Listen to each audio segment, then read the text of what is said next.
আজকের অধ্যায়ে আমরা পড়ব আবহাওয়া ও জলবায়ু। মানে এখানে আমরা আবহাওয়া এবং জলবায়ু সম্পর্কে আলোচনা করব। আমরা মোটামুটি সবাই জানি যে আবহাওয়া কী।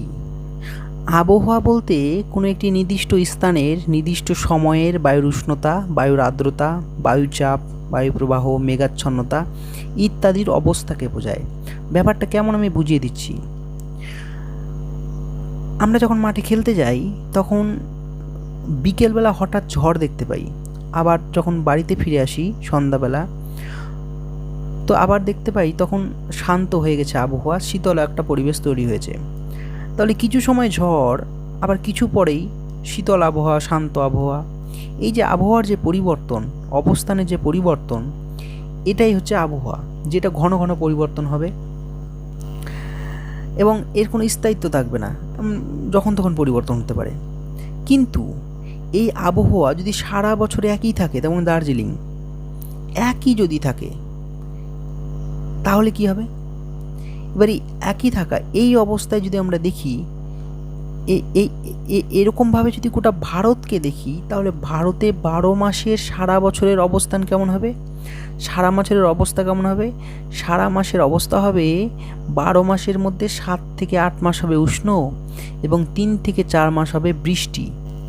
এই যে ঘটনা, এই ঘটনা কিন্তু কোনো এক মাসের ঘটনা নয় কিংবা এক বছরের ঘটনা নয়। এই ঘটনা কিন্তু কোনো বছর বছর পরিবর্তন হয় না। এই বছর বছর পরিবর্তন হয় না বলেই একে আমরা বলি জলবায়ু। এবার এর 30 থেকে 35 বছরের একটা গড় হিসাব নেওয়া হয়েছে। সেই হিসেব থেকে বলা হচ্ছে যে এখানে 7 থেকে 8 মাস উষ্ণ থাকবেই এবং 3 থেকে 4 মাস বৃষ্টিপাত হবেই। এর জন্য ভারতের জলবায়ু উষ্ণ এবং আর্দ্র। কিন্তু ভারতে যে ঋতু রয়েছে, গ্রীষ্ম, বর্ষা, শরৎ, শীত, এই 4টি ঋতুকে প্রভাবিত করে মৌসুমি জলবায়ু। এই জন্য ভারত একটি মৌসুমি জলবায়ুর দেশ। আশা করি বোঝা গিয়েছে জলবায়ু এবং আবহাওয়ার মধ্যে পার্থক্য। আবহাওয়া পরিবর্তনশীল, কিন্তু জলবায়ু কিন্তু পরিবর্তন হয় না। এবার আবহাওয়া আমাদের মেন পড়ার বিষয়। এবার আবহাওয়া কিসের উপর, কী কী বিষয়ের উপর নির্ভর করে? দেখো, আবহাওয়া নির্ভর করে সাধারণত উষ্ণতা, আর্দ্রতা, বায়ুর চাপ, বায়ুপ্রবাহ, মেঘাচ্ছন্নতা এগুলির উপর। এবার এই যে এগুলোকে আমাদের একটা একটা করে পড়তে হবে। তো প্রথম যে উপাদান সেটি উষ্ণতা। উষ্ণতা আসছে কোত্থেকে? সূর্য থেকে, আমাদের নক্ষত্র থেকে। তো সূর্যের 200 কোটি ভাগের যে উষ্ণতা, 200 কোটি ভাগের মাত্র 1 ভাগ পৃথিবীতে এসে পৌঁছায়। একে আমরা বলি আগত সৌরবিকিরণ, যেটা আমরা প্রথম চ্যাপ্টারে পড়েছি। এই আগত সৌরবিকিরণকে যদি 100% ধরে নিই, এর আগে একটু বলে দিই, সূর্য থেকে যে পরিমাণ তাপ আসে সমপরিমাণ তাপ কিন্তু পৃথিবী থেকে ফিরেও যায়। ফিরে না গেলে সমস্যা। একে বলা হয় হিট বাজেট। যে পরিমাণ তাপ আসবে সেই পরিমাণ তাপ আবার ফিরেও যাবে। এই হিট বাজেট নিয়ে আমরা বিস্তারিত অন্য চ্যাপ্টারে না, অন্য ক্লাসে, যেমন ক্লাস 10-এ খুব ভালো করে দেওয়া আছে, কিন্তু আমাদের এই 6-এর বইয়ে যেগুলো দেওয়া আছে আমরা সেইটুকুই পড়ব। তো এই 200 কোটি ভাগের মধ্যে 1 ভাগ পৃথিবীতে এসে পৌঁছায়। একে বলা হয় আগত সৌরবিকিরণ, ইনসোলেশন, ইনকামিং সোলার রেডিয়েশন। এই 1 ভাগকে যদি আমরা 100% ধরে নিই, এই 100%-এর মধ্যে সরাসরি 51% ভূপৃষ্ঠ দ্বারা গৃহীত হয়। একেই বলা হয় কার্যকারী সৌরবিকিরণ, যেটি কার্যকারী হয়। কত পার্সেন্ট? 51%।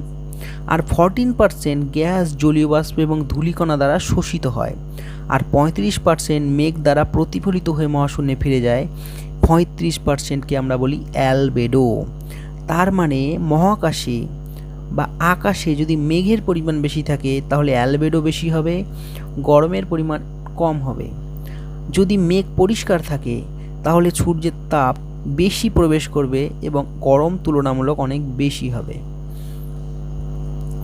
এবার এই 51% যে ভূপৃষ্ঠ তাপ এসেছিল, এই 51%কে তো কেউ মহাশূন্যে ফেরাতে হবে।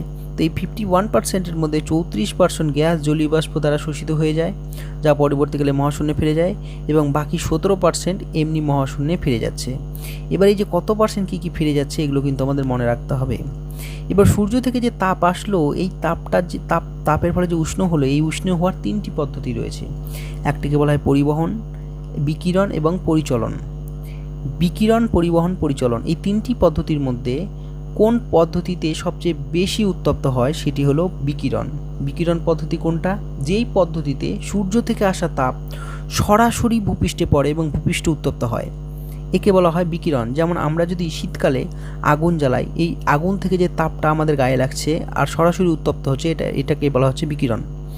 আর এর ফলে নিচের বায়ুমণ্ডল গরম হচ্ছে, এই নিচের বায়ুমণ্ডল থেকে ধীরে ধীরে যখন তাপটা উপরের দিকে উঠছে, পরিবহন ঘটছে, এটাকে বলা হচ্ছে পরিবহন। এর ফলে কি হবে, যখন ধীরে ধীরে তাপ উপরে উঠছে তখন নিচের জায়গাটা ফাঁকা হচ্ছে, এবার এই নিচের জায়গায় ঠান্ডা বায়ু এসে উপস্থিত হচ্ছে। এবার একটা সময় দেখা যাবে গরম বায়ুটা উপরে উঠে যাবে এবং ঠান্ডা বায়ুগুলো নিচে চলে আসবে, সেই নিচের ঠান্ডা বায়ু আবার গরম হবে, আবার উপরে উঠবে, এইভাবে একটা চক্রাকারে আবর্তন ঘটতে থাকবে, একে বলা হবে পরিচলন। মানে যেভাবে পরিচলন বৃষ্টিপাত হয়, ঠিক একইভাবে যখন বায়ুমণ্ডল উত্তপ্ত হয় সেই পদ্ধতিকে বলা হয় পরিচলন পদ্ধতি।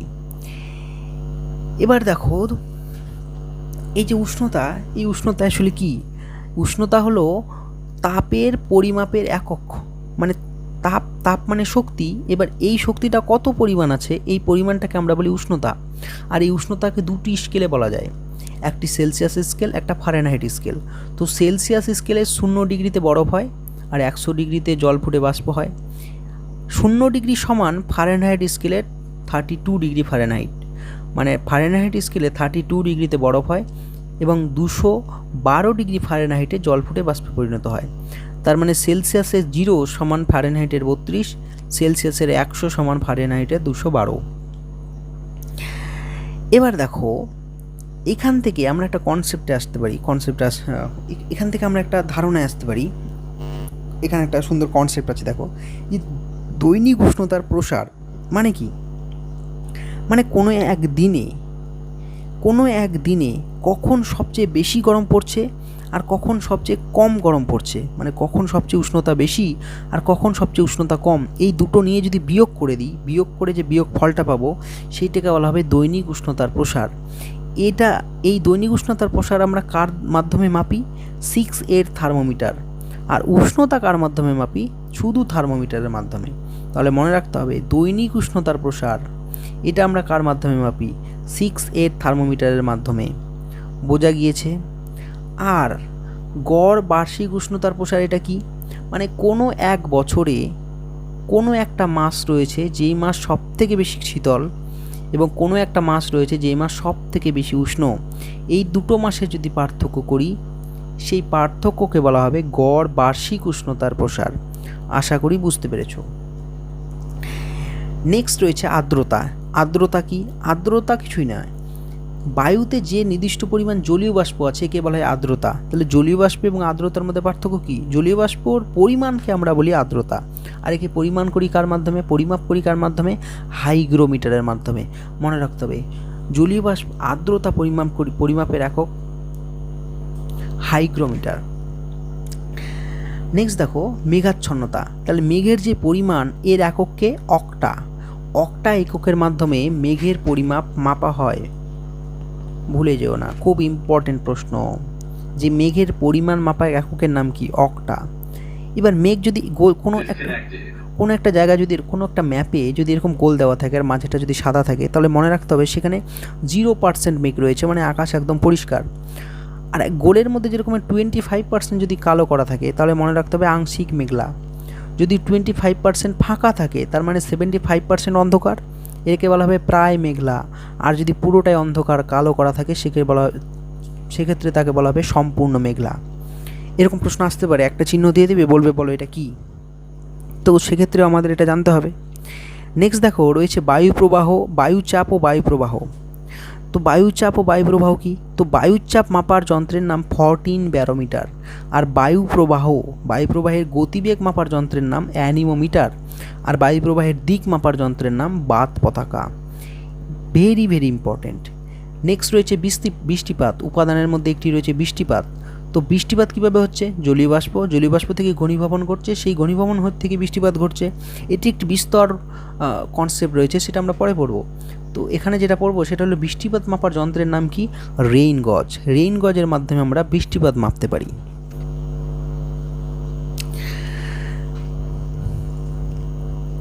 তো এত যে কিছু হচ্ছে, আবহাওয়া ধীরে ধীরে পরিবর্তন হচ্ছে, তাহলে আবহাওয়া পরিবর্তনের খবরটা কে দেবে?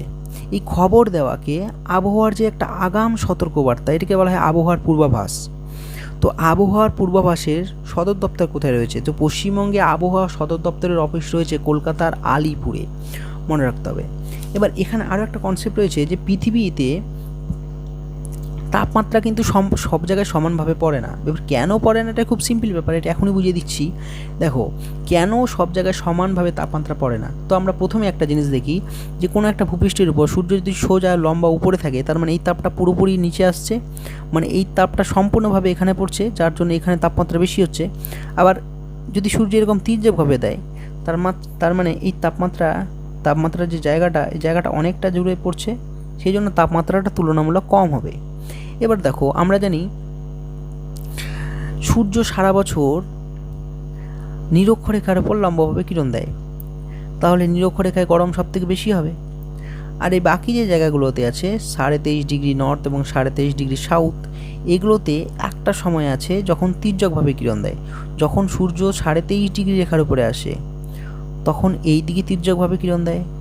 যখন সূর্য 23.5 ডিগ্রি সাউথের উপর আসে, তখন 23.5 ডিগ্রি নর্থের উপর তির্যকভাবে কিরণ দেয়, যার জন্য যেখানে তির্যকভাবে কিরণ দিচ্ছে সেখানে তুলনামূলক ঠান্ডা বা শীতকাল, আর যেখানে লম্বভাবে কিরণ দিচ্ছে সেখানে গ্রীষ্মকাল হয়। বোঝা গিয়েছে? 2 নম্বর, উচ্চতা বৃদ্ধিতে কি উষ্ণতার প্রসার কীভাবে ঘটছে, উষ্ণতার হ্রাস বৃদ্ধি কীভাবে ঘটছে। তো আমরা যদি ভূপৃষ্ঠ থেকে উপরের দিকে উঠতে থাকি, তাহলে 165 মিটারে 1 ডিগ্রি করে সেন্টিগ্রেড উষ্ণতা কমে যাবে। আর এটা যদি মিটারে হিসাব করি, 1000 মিটারে 6.5 ডিগ্রি সেন্টিগ্রেড হারে উষ্ণতা কমবে। তার মানে ধরে নাও কলকাতা এবং দার্জিলিংয়ের মধ্যে অক্ষাংশগত খুব একটা পার্থক্য নেই, কিন্তু কলকাতার তুলনায় দার্জিলিং অনেকটা উপরে অবস্থিত। উপরে হওয়ার জন্য দার্জিলিংয়ের আবহাওয়া কলকাতার থেকে কিন্তু অনেক ঠান্ডা। আশা করি বুঝতে পেরেছ। তার মানে নিরক্ষরেখায় কোনো একটা জায়গা রয়েছে, সেই নিরক্ষরেখার যে জায়গা রয়েছে সেখানে তো গরম হবেই, কিন্তু নিরক্ষরেখায় কোনো একটা যদি পাহাড় থাকে, সেই পাহাড়টা যদি অনেক উঁচুতে হয়, তাহলে সেই উঁচু জায়গার আবহাওয়া কেমন হবে? ঠান্ডা হবে। মানে একই অক্ষাংশে অবস্থিত হওয়া সত্ত্বেও উচ্চতার জন্য তাপমাত্রা কেমন হচ্ছে? কমে যাচ্ছে, হ্রাস বৃদ্ধি ঘটছে। আরেকটি বেশি ইম্পর্ট্যান্ট ফ্যাক্টর রয়েছে, সেটা হচ্ছে সমুদ্র। মানে যেই জায়গাগুলো সমুদ্রের কাছে অবস্থিত, সেখানে উষ্ণতার প্রসার কম হওয়ার জন্য উষ্ণতা কেমন? সমভাবাপন্ন প্রকৃতির, মানে নাতিশীতোষ্ণ, প্রায় নাতিশীতোষ্ণ জলবায়ু টাইপের। আর যত দূরে যাব তত আবহাওয়া চরম চলে আসবে, চরম ভাবাপন্ন। বুঝতে পেরেছ? তার মানে সমুদ্রের কাছে যে সমস্ত জায়গাগুলো আছে, যেমন গোয়া, মুম্বাই, এগুলোর আবহাওয়া তুলনামূলক অনেক ভালো। কার তুলনায়? মিডলে যে সমস্ত জায়গাগুলো রয়েছে, যেমন হায়দ্রাবাদ, ভোপাল, এই জায়গাগুলোর উষ্ণতা কেমন হবে? চরম ভাবাপন্ন। দেখো, এখন আমরা পড়লাম যে পৃথিবীর সব জায়গায় উষ্ণতা সমান নয়। তাহলে যেই সমস্ত জায়গাগুলোর উষ্ণতা সমান, সেই সমস্ত জায়গাগুলোকে যদি আমি একটা রেখা দ্বারা যোগ করি, তাহলে যে রেখাটি পাবো তাকে আমরা বলবো সমষ্ণ রেখা। মানে পৃথিবীর সমান গড় উষ্ণতাযুক্ত রেখাগুলিকে বা স্থানগুলিকে, পৃথিবীর সমান গড় উষ্ণতাযুক্ত স্থানগুলিকে যে রেখা দ্বারা যুক্ত করা হয় তাকে বলা হয় সমষ্ণ রেখা। এখানে সমষ্ণ রেখা কিন্তু কতগুলো শর্ত রয়েছে বা কতগুলো বৈশিষ্ট্য রয়েছে। এগুলো হচ্ছে, যদি উষ্ণতার প্রসার বেশি হয় তাহলে রেখাগুলো খুব কাছাকাছি থাকবে। কেমন? ধরে নাও এটা একটা জায়গা, এই জায়গার মধ্যে এই অঞ্চলের উষ্ণতা 10 ডিগ্রি আর এই জায়গার উষ্ণতা 50 ডিগ্রি। উষ্ণতার প্রসার অনেক বেশি। এক্ষেত্রে রেখাগুলো আমি কেমন আঁকবো? 10-এর পরে এটা 11, 12, 13, 14, 15, অনেক ঘন ঘন আঁকতে হবে, মানে রেখাগুলো অনেক কাছাকাছি থাকবে। কিন্তু যদি উষ্ণতার প্রসার কম হয়, মানে এটা একটা জায়গা, এই জায়গার মধ্যে এখানে 10 ডিগ্রি আর এখানে 15 ডিগ্রি, উষ্ণতার প্রসার অনেক কম। মানে উষ্ণতার প্রসার কত? 15 বিয়োগ 10 মানে 5। আগেরটাই 40 ছিল, তাহলে 5 হলে রেখাগুলো কেমন হবে? 1, 11, 12, 13, 14, 15, মানে রেখাগুলো অনেক ফাঁকা ফাঁকা। বোঝা গেছে? উষ্ণতার প্রসার যদি কম হয় তাহলে রেখাগুলো অনেক দূরে দূরে থাকবে। আর কোনোদিনও এই রেখাগুলো কিন্তু একে অপরকে এইভাবে ছেদ করবে না, একে অপরকে কখনোই কাটবে না। আর কি রয়েছে? দক্ষিণ গোলার্ধে জলভাগ বেশি থাকায় রেখাগুলো অনেক দূরে দূরে থাকে। তো জলভাগ কি হয়? তো জলভাগে সাধারণত উষ্ণতা প্রায় একই থাকে। তার মানে জলভাগের উষ্ণতা যদি এখানে 15 ডিগ্রি থাকে, তার মানে ধরে নাও এখানে প্রায় হচ্ছে 16 ডিগ্রি। তার মানে একটা রেখাই যথেষ্ট। রেখাটা কতটা দূরে থাকছে? অনেক দূরে দূরে। আশা করি বোঝা গেছে। তাহলে এই যে উষ্ণতা বিভিন্ন জায়গায় বিভিন্ন রকম, এর ভিত্তিতে আমরা পৃথিবীকে কতগুলো তাপমণ্ডলে ভাগ করি। এবার দেখো এই যে পার্টটা দেখতে পাচ্ছ, এটা তো নিরক্ষরেখা 0 ডিগ্রি, 0 ডিগ্রির উপরে কর্কট ক্রান্তি, মকর ক্রান্তি। এই অঞ্চলে সূর্য সারা বছর লম্বভাবে কিরণ দেয়, যার জন্য এই অঞ্চলের উষ্ণতা বরাবরই বেশি, এই জন্য এটাকে বলা হয় উষ্ণমণ্ডল। কর্কট ক্রান্তি রেখার উপরে 66.5 পর্যন্ত উত্তর এবং দক্ষিণে এই যে পার্টটা, এই পার্টে উষ্ণতা তুলনামূলক কিছু গরম আবহাওয়া থাকে, আবার ঠান্ডা আবহাওয়া থাকে, এই জন্য এটাকে বলা হয় নাতিশীতোষ্ণ মণ্ডল। আর একদম উত্তরে এবং দক্ষিণে ঠান্ডা আবহাওয়া থাকার জন্য এটাকে বলা হয় হিমমণ্ডল। তার মানে তাপমাত্রার ভিত্তিতে তাপমণ্ডলকে পৃথিবীর তাপমণ্ডলকে 3 ভাগে ভাগ করা যায়: উষ্ণমণ্ডল, নাতিশীতোষ্ণ মণ্ডল এবং হিমমণ্ডল। আশা করি বুঝতে পেরেছো। নেক্সট ভিডিওতে আমরা পরের চ্যাপ্টারে আলোচনা করব।